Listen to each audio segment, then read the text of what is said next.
नमस्कार दोस्तों, आप लोग का हमारे चैनल में फिर से एक बार स्वागत है। दोस्तों, सबसे पहले क्षमा प्रार्थी हूँ क्योंकि आप लोगों को रेगुलर सेट प्रोवाइड नहीं करा पा रहा था किसी कारण से। तो दोस्तों चलते हैं, जो हम लोग एनटीपीसी हेतु प्रीवियस ईयर क्वेश्चन का एनालिसिस कर रहे हैं, उसी क्रम में आज आप लोगों के लिए 7/1/2021 का सेकेंड शिफ्ट का क्वेश्चन लेकर आया हूँ। दोस्तों, जैसा कि आप लोग को पता है कि हर एक सेट में मैं जीके जीएस का एनालिसिस तो करता ही हूँ, साथ में करंट का न्यू अपडेट भी देता हूँ। इसलिए आप लोग हमारे चैनल पर बने रहें, लाइक एवं सब्सक्राइब करते रहें।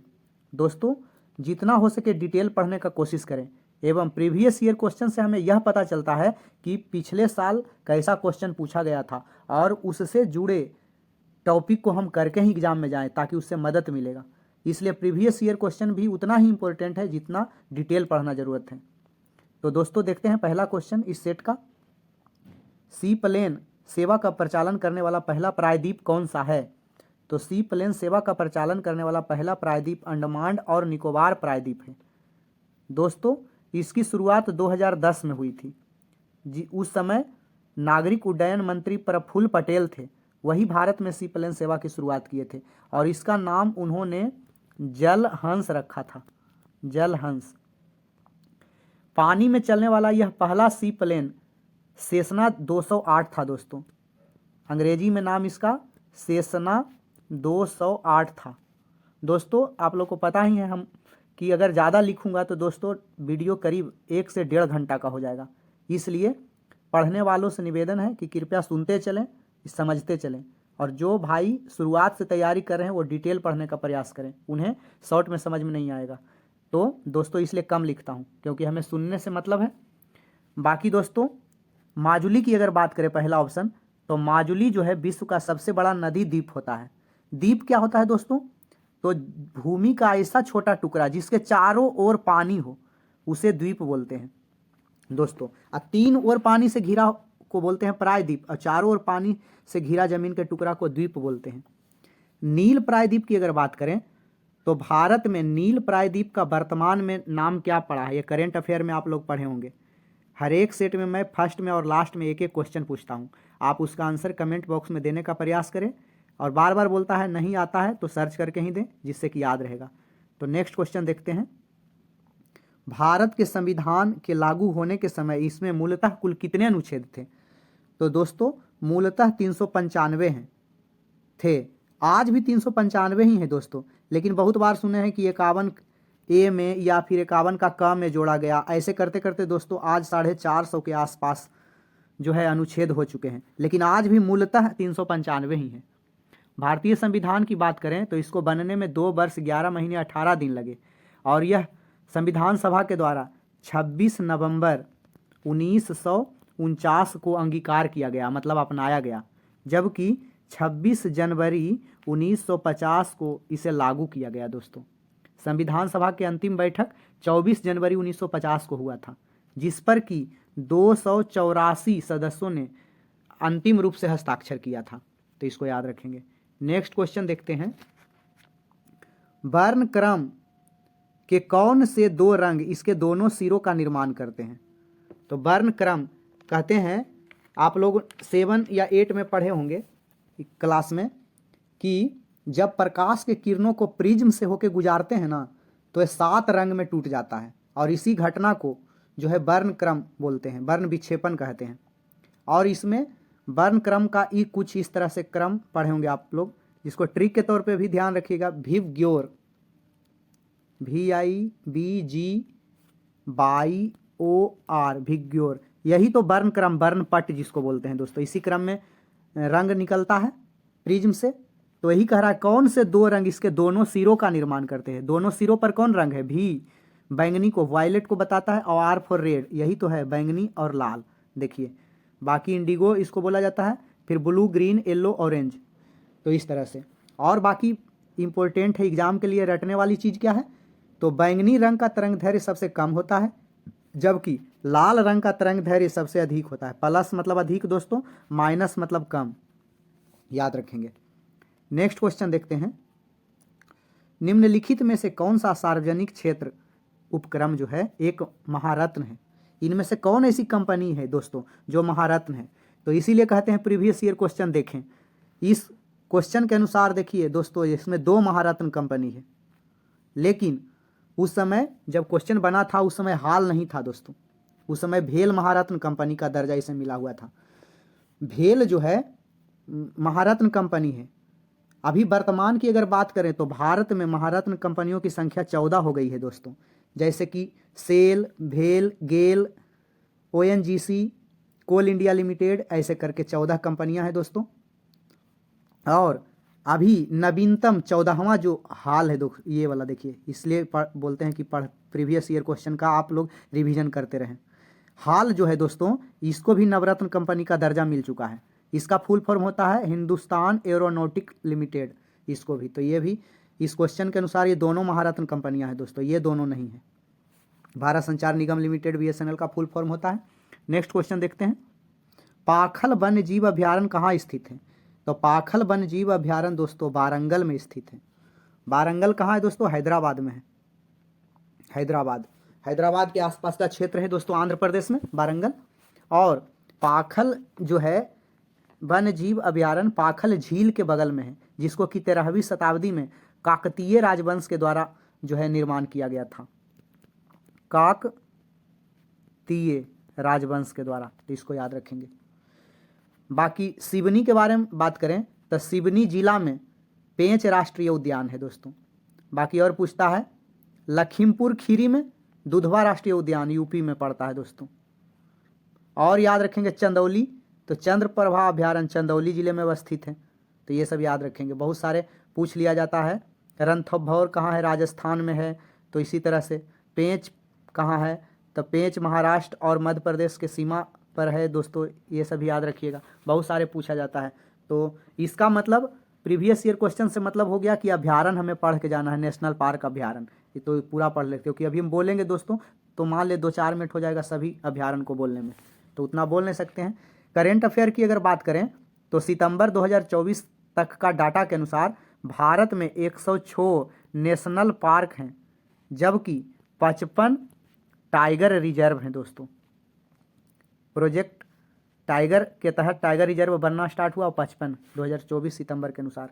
नेक्स्ट क्वेश्चन देखते हैं, स्वतंत्र अस्तित्व के सक्षम जीव की सबसे छोटी इकाई क्या होती है? तो जीव की सबसे छोटी इकाई कोशिका कहलाती है दोस्तों। तो जीवन की जो है आधारभूत संरचनात्मक एवं क्रियात्मक इकाई को कोशिका बोलते हैं, जबकि कोशिका द्रव क्या है? तो यह एक अर्ध तरल जैली नुमा जीवित पदार्थ, ये भी है जीवित पदार्थ। रिक्तियाँ क्या है दोस्तों? तो रिक्तिकाएं जो होती है कोशिकाओं को आकृति, स्फीति तथा कठोरता प्रदान करती है। रिक्तिकाएं में भी खाद्य पदार्थों का संग्रह होता है, जबकि याद रखेंगे कि कोशिका का अध्ययन जो होता है साइटोलॉजी कहलाता है। 1665 ईस्वी में रॉबर्ट हुक के द्वारा सबसे पहले कोशिका का खोज किया गया, जो मृत कोशिका थी, जबकि 1674 में एंटोनी वान लीeuwenhoek के द्वारा कोशिका खोजा गया, जो एक जीवित कोशिका थी।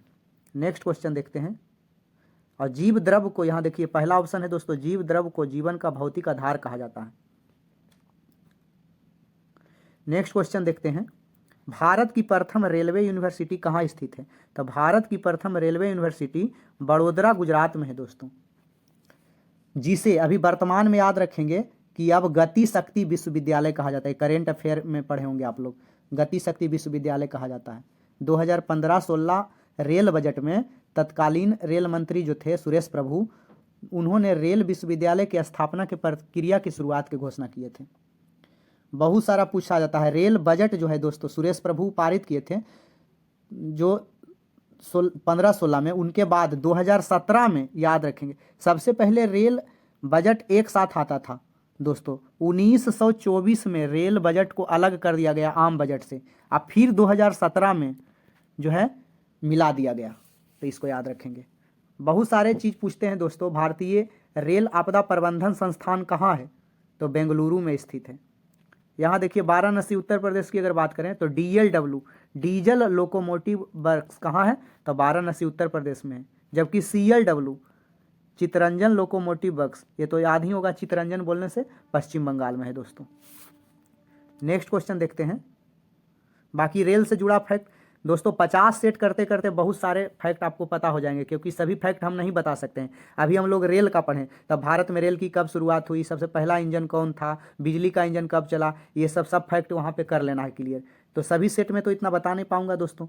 पिछला सेट में मैं बहुत सारा चीज़ बता दिया हूँ, रेल सबसे पहले कब चली, क्या हुई, तो सब सेट में कुछ ना कुछ आगे बताते रहूँगा।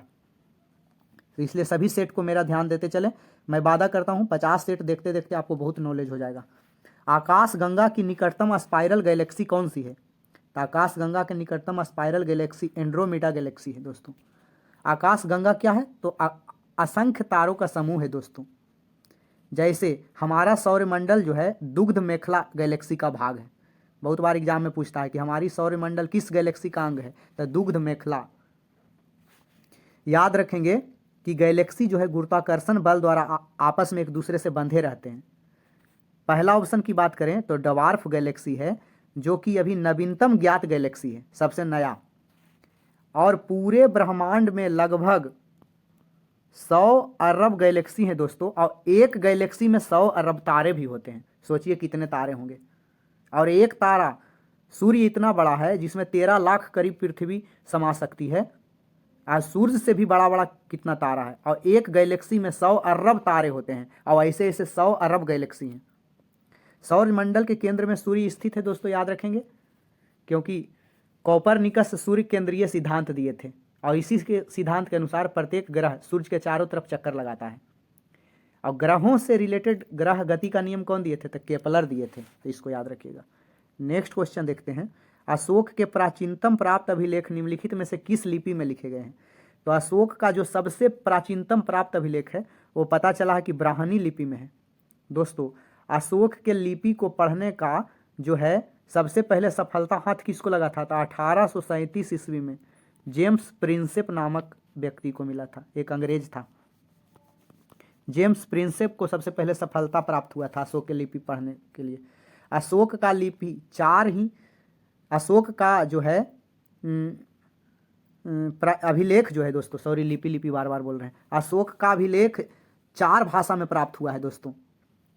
अशोक का अभिलेख 4 भाषा में कौन कौन भाषा में मिला है? तो ब्राह्मणी लिपि में, खरोष्टी लिपि में, अरमाइक लिपि में और ग्रीक लिपि में। अशोक के शिलालेख या फिर अभिलेख जो भी बोलते हैं।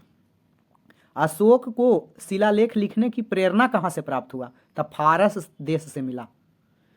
भारत में अशोक ने जो है शिलालेख लिखने का शुरुआत किया था भारत में सबसे पहले, तो इसको भी याद रखिएगा। नेक्स्ट क्वेश्चन देखते हैं। नवंबर 2020 तक प्राप्त जानकारी के अनुसार कितने देश ओपेक के सदस्य हैं? तो नवंबर 2020 तक 13 देश ओपेक के सदस्य थे। ओपेक का फुल फॉर्म क्या है दोस्तों? तो organisation of petroleum exporting country, यानी कि जो पेट्रोल का एक्सपोर्ट करते हैं वैसे देशों का संगठन है। इसकी स्थापना दोस्तों 1960 में हुई थी। 2020 नवंबर तक तो 13 देश थे, लेकिन अभी करेंट की बात अगर करें तो अभी वर्तमान में अंगोला देश जो है 2024 में अपनी सदस्यता त्याग दिया था। अभी वर्तमान में ओपेक में 12 कंट्री इसका सदस्य देश हैं।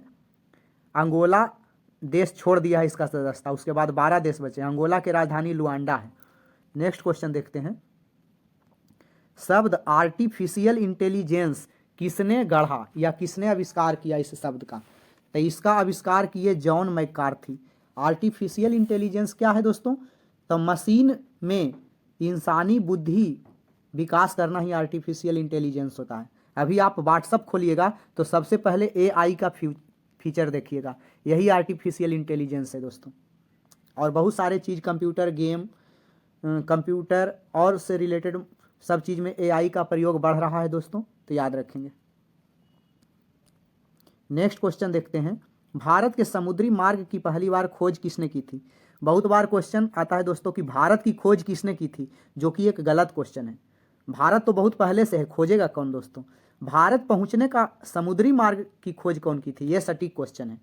समुद्र से भारत पहुंचा कैसे जा सकता है? पश्चिमी देशों से, क्योंकि अफगानिस्तान, ईरान, अरब, ये सबसे तो व्यापार हो ही रहा था अरब देशों से, तो वो भी तो समुद्र के रास्ते से आ रहे थे, अरब सागर से।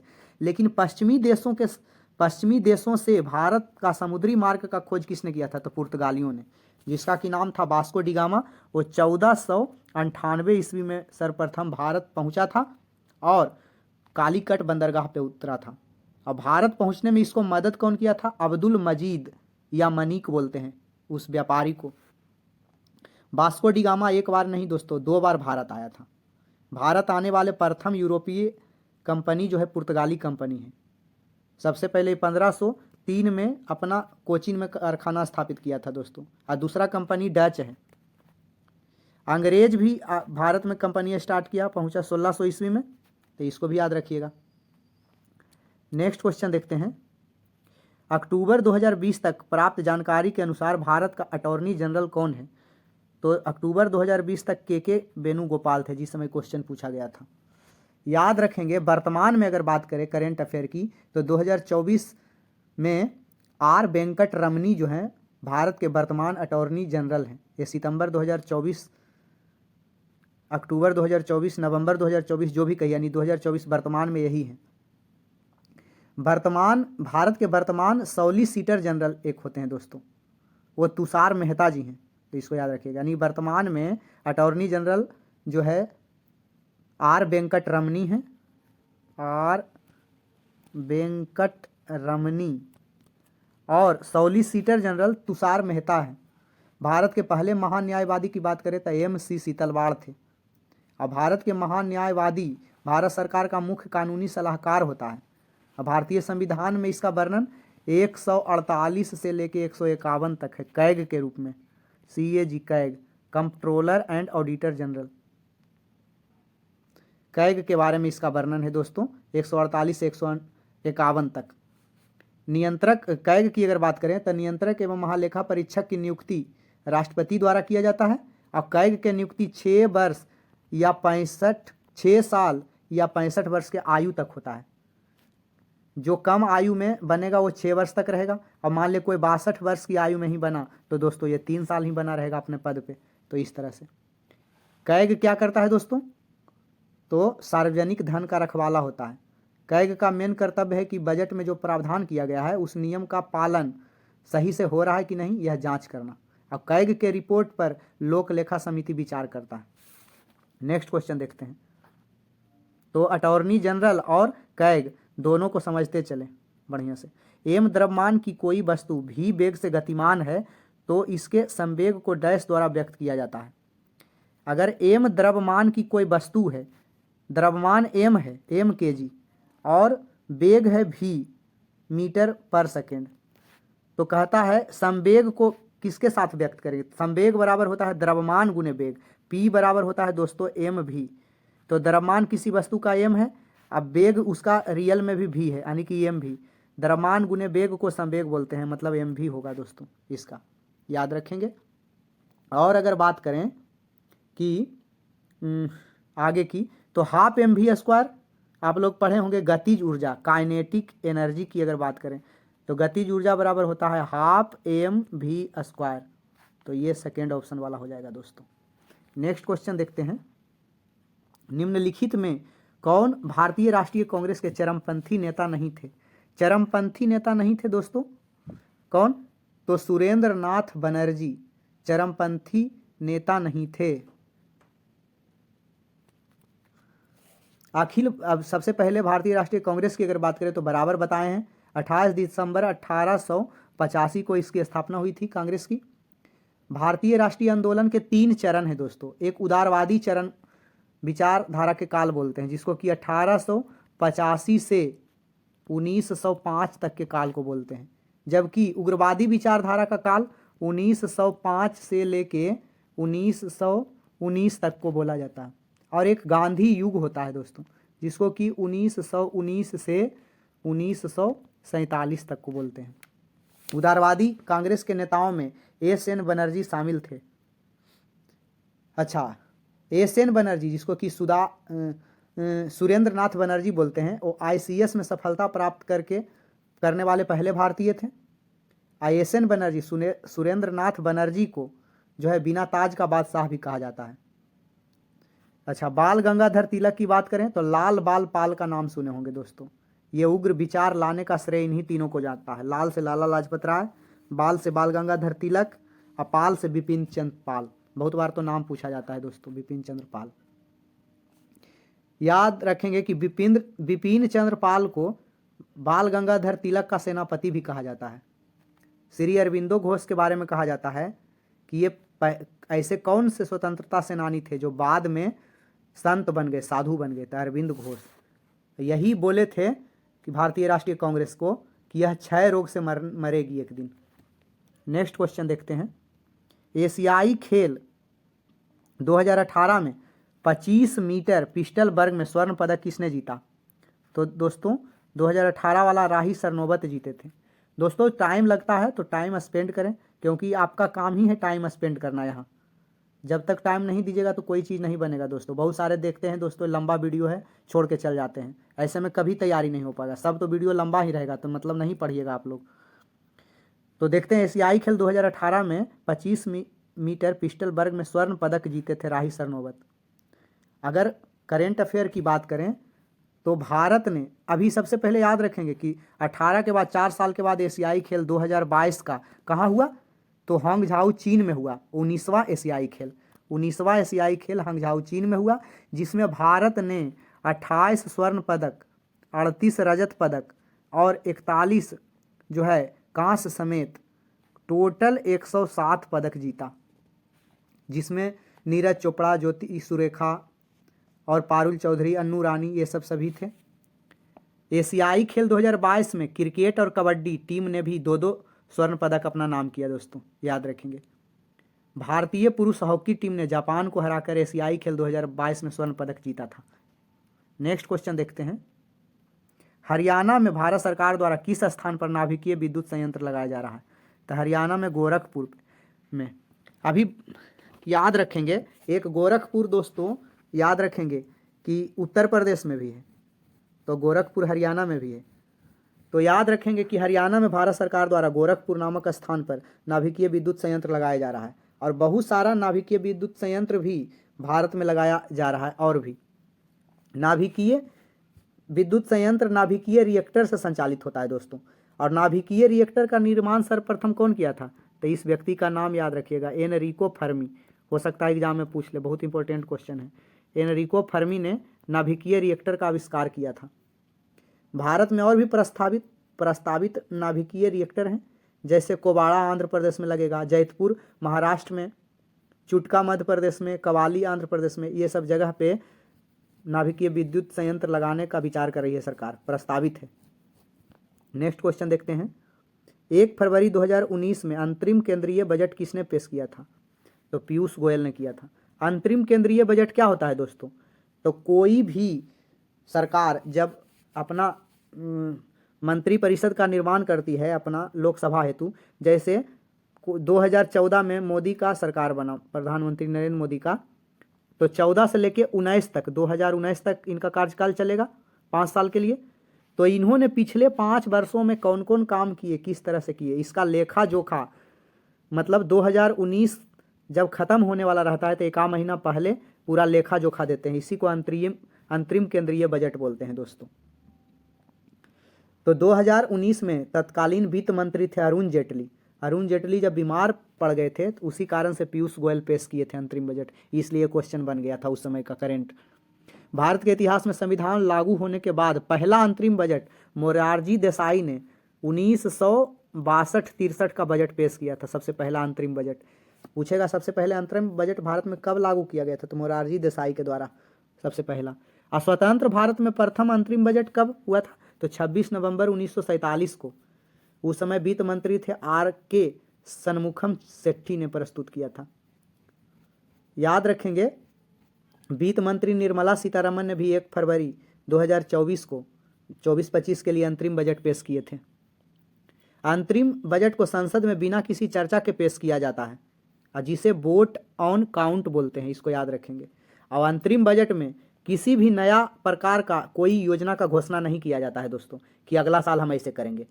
अगला साल बनेगा उसका सरकार की नहीं, क्या पता, तो नया घोषणा क्यों करेगा? अपने ही कार्यों का लेखा जोखा पेश किया जाता है अंतरिम बजट में। बजट जो शब्द है दोस्तों फ्रांसीसी शब्द है, याद रखिएगा, फ्रांसीसी शब्द बजट है। बजट का फुल फॉर्म क्या होता है दोस्तों? चमड़े का थैला। अब भारतीय संविधान के अनुच्छेद 112 में बजट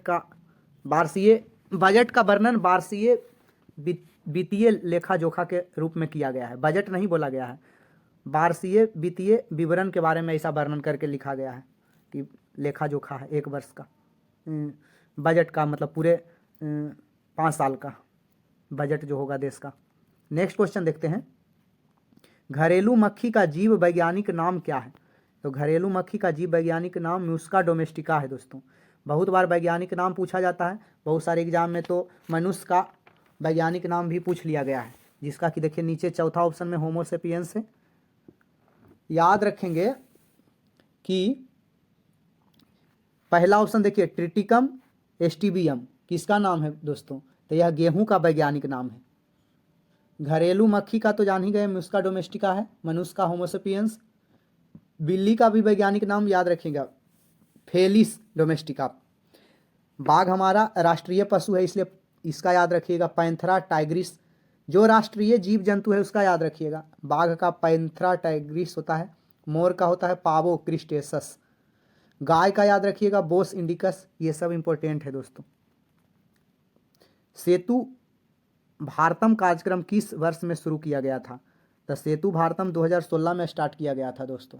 4 मार्च 2016 को मोदी द्वारा भारतम प्रोजेक्ट की शुरुआत किया गया था। इसका मतलब भारत के सभी राष्ट्रीय राजमार्ग को रेलवे क्रॉसिंग से मुक्त करना है, क्योंकि दोस्तों रेलवे क्रॉसिंग जहाँ पे होती है, रोड वहाँ से जब गुजरता है तो रेल जब गुजरने के समय फाटक बंद कर दिया जाता है दोस्तों, बहुत देर तक आदमी वेट करते रहते हैं। इसलिए 2016 में सेतु भारतम प्रोजेक्ट का शुरुआत किया गया। इसके तहत क्या हुआ, जहाँ से रेलगाड़ी गुजरेगी उसके नीचे या फिर ऊपर से फ्लाईओवर या नीचे से अंडरग्राउंड करके सड़क निकालना है, ताकि यातायात का साधन डिस्टर्ब ना हो। उसी तरह से भारतमाला प्रोजेक्ट एक राष्ट्रीय राजमार्ग विकास जो है प्रोजेक्ट है। सेतु समुद्रम योजना जो है दोस्तों, एक याद रखेंगे, बंगाल की खाड़ी और अरब सागर के बीच समुद्र मार्ग को सीधी आवाजाही के लिए खोल देगी। सेतु भारतम, फिर से बोल देता हूँ, सेतु भारतम रेलवे सड़क यातायात को रेलवे क्रॉसिंग से मुक्त करना, सेतु भारतम। लेकिन सेतु समुद्रम बंगाल की खाड़ी और अरब सागर के बीच जो है समुद्र मार्ग को जोड़ना, जबकि भारतमाला राष्ट्रीय राजमार्ग का विकास करना। नेक्स्ट क्वेश्चन देखते हैं, सीडैक पुणे द्वारा निम्नलिखित में कौन सा प्रोजेक्ट कार्यान्वित किया जा रहा है? तो प्रोजेक्ट जतन, सीडैक पुणे के द्वारा। सीडैक का पूर्ण रूप क्या है दोस्तों? तो C for center for DAC development of advance computing, CDAC, C for center for development of advanced computing, इसको याद रखेंगे। यहाँ पे देखिए प्रोजेक्ट भारतमाला हम बताए अभी ऊपर के क्वेश्चन में, इसके अंतर्गत आर्थिक कॉरिडोर वगैरह होता है, जो भी तटवर्ती सड़क बंदरगाह, ये सब सभी चीज़ का निर्माण करना है। नेक्स्ट क्वेश्चन देखते हैं दोस्तों, क्वार्टजाइट डैश प्रकार का एक सेल होता है? तो क्वार्टजाइट एक रूपांतरित सेल होता है दोस्तों। बहुत सारे सेल जो होते हैं, सेल को उनके निर्माण पद्धति के आधार पर 3 समूह में बांटा गया है। 3 समूह मुख्य रूप से आग्नेय सेल होते हैं, और एक अवसादी सेल होते हैं, और एक रूपांतरित सेल होते हैं। आग्नेय सेल किसे कहते हैं? तो आग्नेय सेल का निर्माण पृथ्वी के आंतरिक भाग के मैग्मा और लावा से होता है। एग्जाम्पल के लिए ग्रेनाइट, बेसाल्ट, ये सभी आग्नेय सेल हैं। अवसादी सेल की बात करें तो अवसादी चट्टानें अधिकांश परतदार होती है, इसमें जीवाश्म पाए जाते हैं दोस्तों, जैसे चूना पत्थर, कोयला, ये सभी चीज़। एक होता है रूपांतरित। रूपांतरित दाब, आयतन और ताप में परिवर्तन के प्रक्रिया के बाद जब सेल कोई बनती है तो उसे रूपांतरित सेल कहते हैं। इसके अंतर्गत स्लेट, संगमरमर, ये क्वार्टजाइट, ये सब सभी आते हैं। तो ये सब हो गया है दोस्तों। नेक्स्ट क्वेश्चन देखते हैं, एग्जाम्पल के साथ सब क्लियर हो गया। निम्नलिखित में से कौन से राज्य पाकिस्तान की सीमा से सटे हुए हैं? तो ट्रिक के तौर पे हम लोग पढ़ते थे पहले, राज पंगू, रा से राजस्थान, ज से जम्मू कश्मीर, प से पंजाब, और गू से गुजरात। यहाँ पे मिलाइए दोस्तों, रा से राजस्थान, ज से जम्मू कश्मीर, अब तो ये केंद्र शासित प्रदेश बन गया है दोस्तों, तो इसको हटा देंगे। पन से पंजाब और गू से गुजरात, यानी कि ABC। यहाँ देखिए ऑप्शन 3 नंबर ABC, जबकि हरियाणा नहीं है दोस्तों। अभी बोलेगा पाकिस्तान से लगने वाले कौन से केंद्र शासित प्रदेश है? तो 2, जम्मू कश्मीर और लद्दाख, ये 2 केंद्र शासित प्रदेश हैं जो पाकिस्तान से सटते हैं, जम्मू कश्मीर और लद्दाख। नेक्स्ट क्वेश्चन देखते हैं। अच्छा, और याद रखेंगे उसमें क्वेश्चन की, जम्मू कश्मीर वाले में, कि भारत और पाकिस्तान के बीच पूछा जाता है रेड क्लिफ रेखा भी है। इसको फिर से देख लेते थोड़ा सा। रेड क्लिफ रेखा इधर जम्मू कश्मीर का इस तरह से कुछ ये मानचित्र है दोस्तों, यहाँ पे इधर पाकिस्तान पड़ता है। तो पाकिस्तान, ये जो रेखा जो है भारत पाकिस्तान के बीच, वो रेड क्लिफ रेखा कहलाती है, जो CJ रेड क्लिफ के द्वारा निर्धारित की गई थी। भारत पाकिस्तान के बीच जल और स्थल दोनों सीमा मिलती है। भारत पाकिस्तान के बीच जो है सीमा रेखा 3323 किलोमीटर के आसपास लंबाई है दोनों के बीच। अब भारत का सबसे लंबी सीमा रेखा किस देश के साथ होता है? तो बांग्लादेश के साथ 4096 किलोमीटर है दोस्तों। और सबसे छोटा सीमा रेखा अफगानिस्तान के साथ 106 किलोमीटर, याद रखेंगे। नेक्स्ट क्वेश्चन देखते हैं। URL क्या है? तो URL एक इंटरनेट पर प्रदर्शित वेब पेज का एड्रेस है। URL का फुल फॉर्म होता है दोस्तों uniform resource locator. Uniform resource locator URL का फुल फॉर्म होता है। वेब ब्राउज़र की बात करें तो क्रोम वगैरह नाम सुने हैं आपके, गूगल क्रोम जो होता है वो वेब ब्राउज़र है। सर्च इंजन की अगर बात करें तो याहू, गूगल, ये सब सर्च इंजन है। जबकि कंप्यूटर सॉफ्टवेयर की बात करें तो एंड्रॉयड वगैरह ये सब क्या है? सॉफ्टवेयर है दोस्तों। नेक्स्ट क्वेश्चन, कंप्यूटर से 1-2 क्वेश्चन NTPC में रहते हैं। भारत के खिलाफत आंदोलन के बारे में क्या सही है? तो यह तुर्की सुल्तान के समर्थन में एक आंदोलन था। ऑटोमन साम्राज्य में जो है दोस्तों, तुर्की में खलीफा का पद होता था जिसको कि समाप्त किया गया, जिससे तुर्की का जो मुसलमान जगत का खलीफा होता था वो पूरे विश्व का खलीफा कहलाता था। उसको जब प्रथम विश्व युद्ध के बाद समाप्त किया गया तो उसके खिलाफ में पूरा वर्ल्ड में आंदोलन हो गया और उसी को खिलाफत आंदोलन बोलते हैं।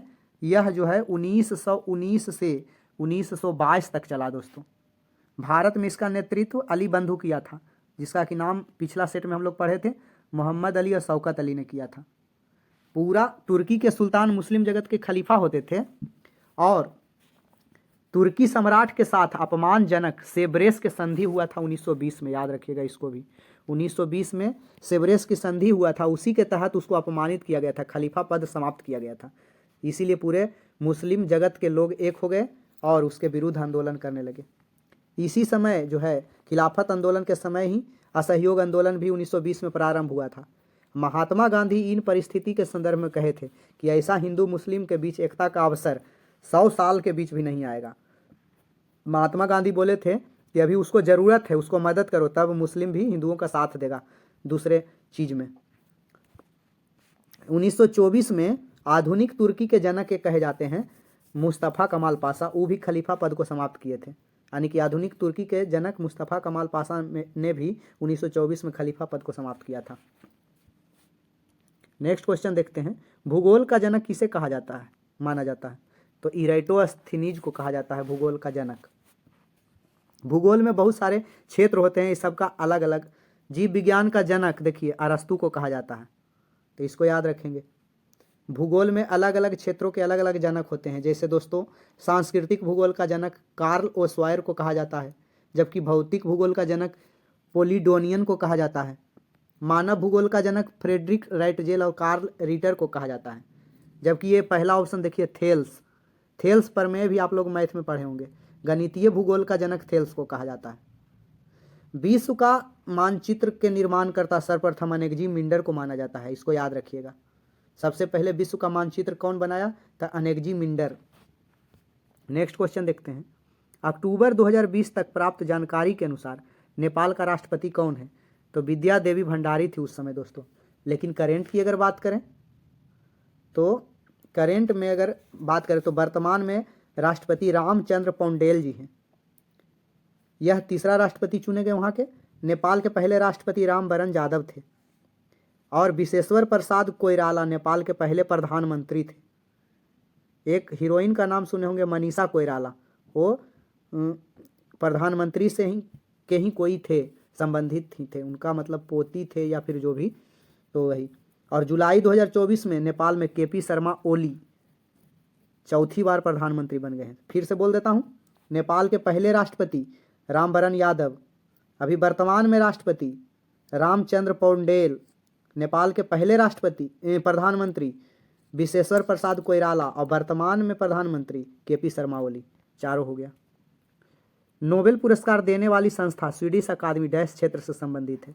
तो नोबेल पुरस्कार देने वाली संस्था जो स्वीडिश अकादमी है वो साहित्य का नोबेल पुरस्कार देती है दोस्तों।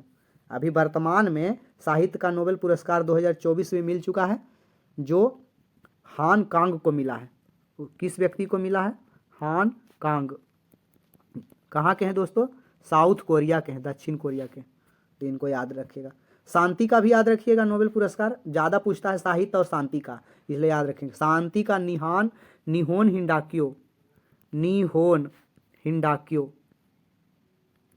हिंडाक्यो जो एक जापानी संगठन है। यह संगठन क्या करती है? तो विश्व को परमाणु हथियार के विरुद्ध जो है जागरूक करती है, तो इसको याद रखेंगे। नोबेल पुरस्कार की शुरुआत 1901 से मानी जाती है दोस्तों, 1901 से हुई थी, मानी नहीं जाती बल्कि हुई थी। अल्फ्रेड नोबेल जो है इसके वसीयतनामा के अनुसार दिया जाता है। 1867 में अल्फ्रेड नोबेल डायनामाइट का आविष्कार किए थे, इससे फेमस हुए थे। 1867 में डायनामाइट का आविष्कार किए थे। अल्फ्रेड नोबेल के नाम पर 6 क्षेत्र में नोबेल पुरस्कार दिया जाता है, जिसमें 1901 से तो 5 क्षेत्र में दिया जाता है, जबकि अर्थशास्त्र का नोबेल पुरस्कार 1969 से दिया जाता है। 1968 में स्थापना हुआ था, 1969 से दिया जाता है। नेक्स्ट क्वेश्चन देखते हैं। भारतमाला परियोजना, देखिए इससे रिलेटेड आगे मैं बता भी दिया बहुत सारा चीज़ दोस्तों, लेकिन फिर से सुन लीजिए। भारतमाला परियोजना राजमार्ग के विकास से संबंधित है।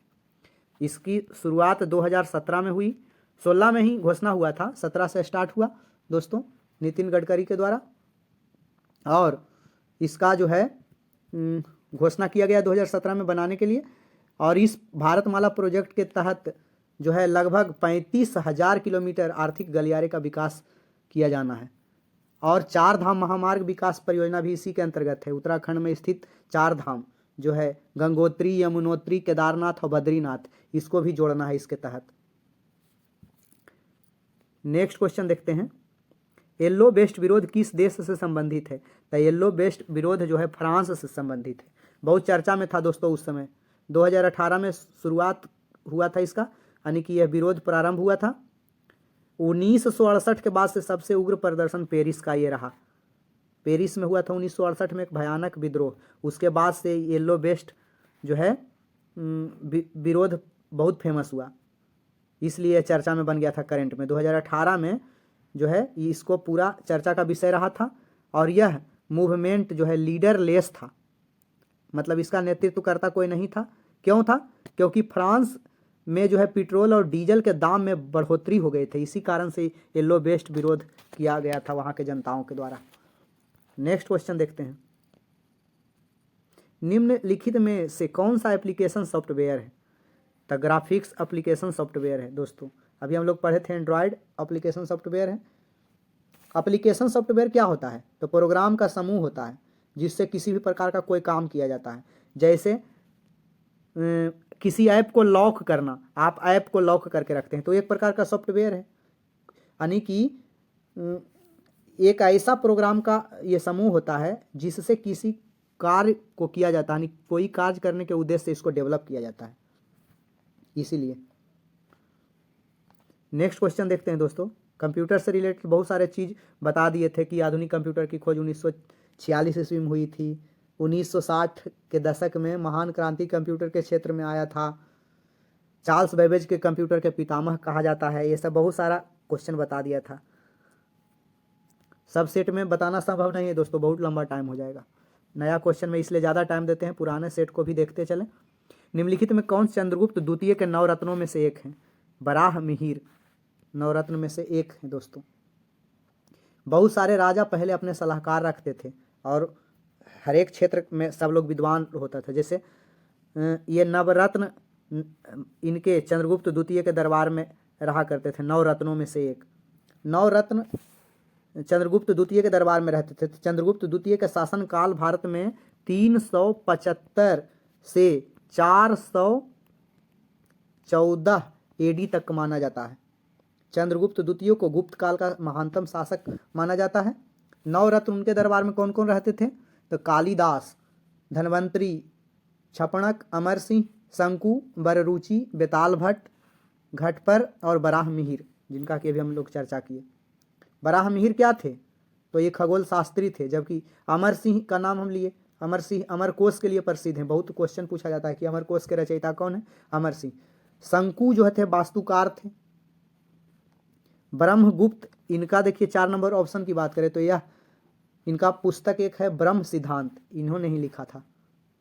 ब्रह्मगुप्त को भारत का न्यूटन भी कहा जाता है, इसलिए इसको याद रखिएगा। और विशाख दत्त की अगर बात करें तो मुद्रा राक्षस के लेखक ये हैं। देवी चंद्रगुप्तम के भी लेखक हैं, तो ये सबको याद रखिएगा। अकबर के भी दरबार में रहते थे दोस्तों नवरत्न, जबकि शिवाजी के दरबार में अष्टप्रधान रहा करते थे। अष्ट दिग्गज की अगर बात करें तो कृष्णदेव राय के दरबार में रहा करते थे। तो ऐसे ऐसे राजा लोग पहले रखा करते थे। वैश्विक नवाचार सूचकांक 2020 में भारत की रैंकिंग 48 थी, इसको छोड़ दीजिए। अभी वर्तमान की अगर बात करें तो 2023 में वैश्विक नवाचार सूचकांक जारी हुआ था, जिसमें भारत जो है 40वां नंबर पे बरकरार है। देखिए बहुत अंकों का सुधार किया दोस्तों।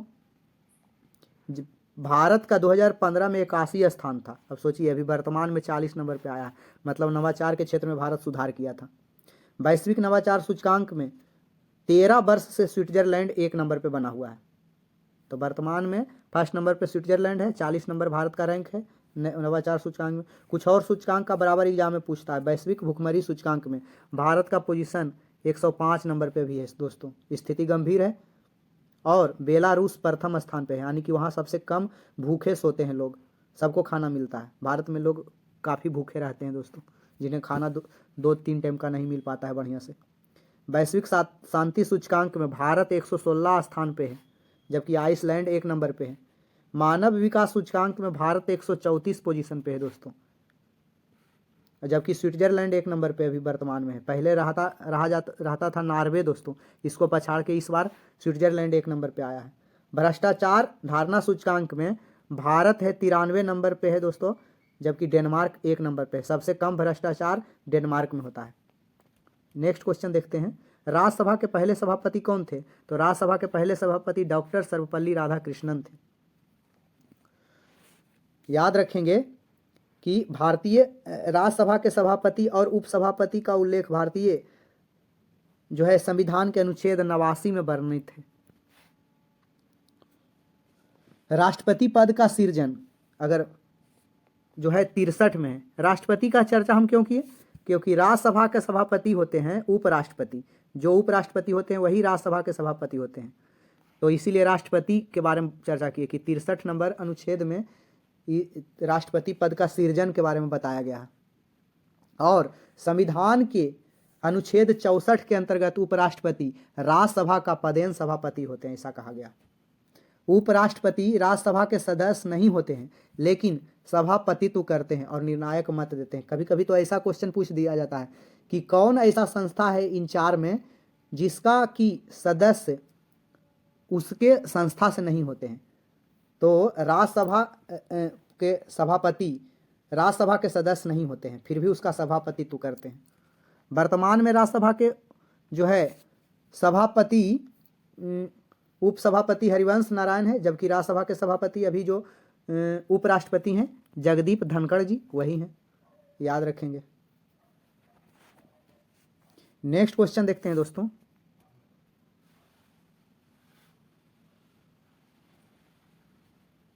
निम्नलिखित व्यक्तियों में कौन संतूर वाद्य यंत्र से संबंधित नहीं है? तो दोस्तों उस्ताद अमजद अली खान संतूर वाद्य से संबंधित नहीं है। अमजद अली खान क्या बजाते हैं दोस्तों? सरोद। अभी वर्तमान में एक दुखी वाला खबर है कि अंतर्राष्ट्रीय स्तर पे भारत के संगीत को पहचान दिलाने वाले उस्ताद हमारे एक हैं, आप लोग कमेंट करके नहीं तो बताइएगा। अभी 1 दिन पहले उनका निधन हुआ है। वो तबला बजाते थे, बहुत फेमस तबला बजाते थे। आप लोग कमेंट करके बताइएगा कि उनका नाम क्या है। याद रखिएगा, जाकिर हुसैन उनका नाम है। दोस्तों देखते हैं पंडित शिव कुमार शर्मा क्या करते हैं, संतूर बजाते हैं। तरुण भट्टाचार्य संतूर बजाते हैं। भजन सोपारी भी संतूर बजाते हैं। बहुत सारे वाद्य यंत्र से पूछा जाता है। सारंगी उस्ताद बिंदु खां सारंगी बजाते हैं। सहनाई वादक बिस्मिल्लाह खां है। ये सभी एग्जाम में पूछता है दोस्तों। नेक्स्ट क्वेश्चन देखते हैं। हरिप्रसाद चौरसिया बांसुरी बजाते हैं। तो ये सवाला रखा तबला बजाते हैं। तो बहुत सारे वाद्य यंत्र का बता दिया। अंतर सरकारी संधि आधारित संगठन कौन सा है जिसका मुख्यालय भारत में है? यानी अंतर्राष्ट्रीय लेवल पर ऐसा कौन सा संस्था है जिसका मुख्यालय भारत में है? तो ISA दोस्तों, ये हमारे लिए गर्व की बात है। ISA का पूर्ण रूप क्या होता है दोस्तों? तो इंटरनेशनल सोलर अलायंस। इसका शुरुआत 2015 में भारत और फ्रांस ने मिलकर किया था। OECD की बात अगर करें तो इसका पूर्ण रूप क्या है? Organisation for economic cooperation and development इसका पूर्ण रूप है। जबकि नाटो का अगर बात करें तो नॉर्थ अटलांटिक ट्रीटी ऑर्गेनाइजेशन, इसका स्थापना 1949 में हुआ था। नाटो का मुख्यालय ब्रुसेल्स बेल्जियम में है। नेक्स्ट क्वेश्चन देखते हैं। ऐसा माना जाता है कि भारतीय अंतरिक्ष कार्यक्रम में भारत सरकार द्वारा इनको स्पार की स्थापना के साथ शुरू हुआ था। ऐसा माना जाता है, लोगों का मानना है कि भारतीय अंतरिक्ष कार्यक्रम कितना में किस ईस्वी में भारत सरकार द्वारा इनको स्पार के स्थापना के साथ शुरू हुआ था। यानी कि 1962 में इनको स्पार की शुरुआत किया गया था और इसी के साथ भारतीय अंतरिक्ष कार्यक्रम की शुरुआत हुई। अभी भारत में अंतरिक्ष से रिलेटेड प्रमुख संस्था इसरो है, इंडियन स्पेस रिसर्च ऑर्गेनाइजेशन। इसकी स्थापना 15 अगस्त 1969 को हुई और इसका मुख्यालय बेंगलुरु कर्नाटक में है। अंतरिक्ष आयोग और अंतरिक्ष विभाग की स्थापना भारत में 1972 में हुई, इसको याद रखिएगा। इसरो के वर्तमान जो है चेयरमैन कौन है दोस्तों? तो एस सोमनाथ है, इसको भी याद रखिएगा। नेक्स्ट क्वेश्चन देखते हैं। संघ के मंत्री परिषद में कितने मंत्री शामिल किए जा सकते हैं? कोई भी संघ का मंत्री परिषद का निर्माण होता है तो लोकसभा के कुल सदस्यों का 15% ही जो है मंत्री शामिल किए जाएंगे उसमें। मूल संविधान में मंत्री परिषद के संख्या को सीमित करने के से संबंधित कोई प्रावधान नहीं था कि कितना होगा, लेकिन 91 नंबर का जो संविधान संशोधन अधिनियम 2003 आया, उसके द्वारा प्रावधान किया गया कि केंद्रीय मंत्री परिषद के कुल संख्या प्रधानमंत्री समेत लोकसभा के कुल सदस्य संख्या के 15% से अधिक नहीं होगा और राज्य में मुख्यमंत्री समेत मंत्रियों की अधिकतम संख्या विधानसभा के कुल संख्या के 15% से अधिक नहीं होगा। इसको याद रखेंगे। भारतीय संविधान के अनुच्छेद 74 और अनुच्छेद 163 में मंत्री परिषद का उल्लेख है।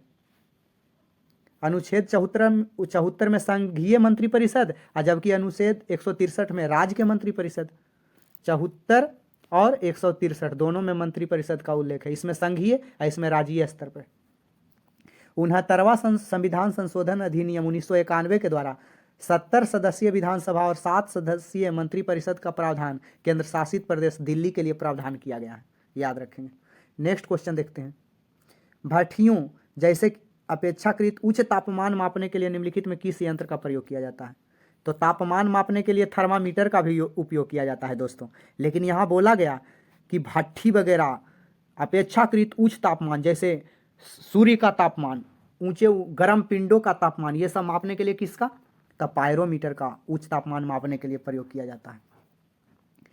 जबकि आमीटर के बारे में बात किया जाए, एमीटर का विद्युत धारा मापने में किया जाता है।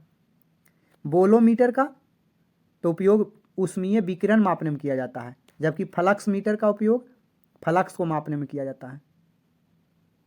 अब पायरोमीटर तो वस्तु से प्राप्त ऊष्मीय विकिरण जो सबसे ज़्यादा उच्च है, इसका किया जाता है। नेक्स्ट क्वेश्चन देखते हैं।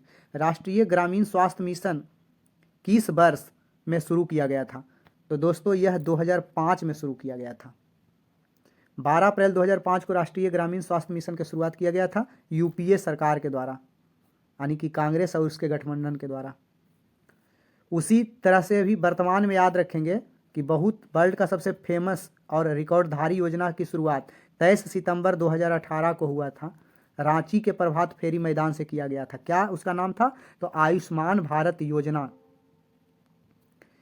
याद रखेंगे, आयुष्मान भारत योजना का दूसरा नाम प्रधानमंत्री जन आरोग्य योजना है और इस योजना के द्वारा 10 करोड़ से अधिक परिवार को 5 लाख का मेडिकल बीमा दिया गया है। इसी तरह से एक इंद्रधनुष मिशन भी है, उसका संबंध चिकित्सा से है, तो इसको भी याद रखिएगा। दोस्तों, आप लोग याद रखेंगे कि अभी जनवरी 2024 में एक भारत सरकार योजना लाई है, उसका आप लोग नाम कमेंट में कीजिएगा कि सबसे लेटेस्ट योजना भारत सरकार का क्या निकला है। तो हमारे चैनल पर बने रहने के लिए धन्यवाद। फिर से मिलते हैं एक नए सेट के